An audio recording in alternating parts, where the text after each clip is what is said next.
আসসালামু আলাইকুম। আমি কচুরমুখী দিয়ে চিংড়ি মাছ রান্না করব, তাই আপনাদের সাথে শেয়ার করব।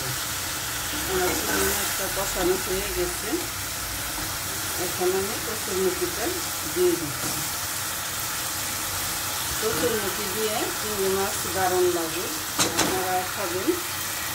অনেক মজাদার একটা সবজি।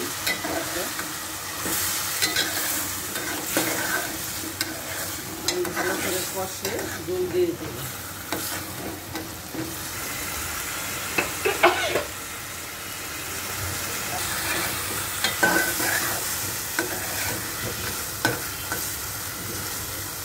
বাসায় লোক অনেক কম, তাই অল্প করে এই তরকারি রান্না করতে হয়, কারণ বেশি হলে ওইটা খাওয়া হয় না, ফেলে দেওয়া হয়। এর জন্য আমি অল্প অল্প তরকারি রান্না করি। আমার তরকারিতে ঝোলটা দিয়ে দিলাম, আর এখন ঢাকনা দিয়ে ঢেকে দেব।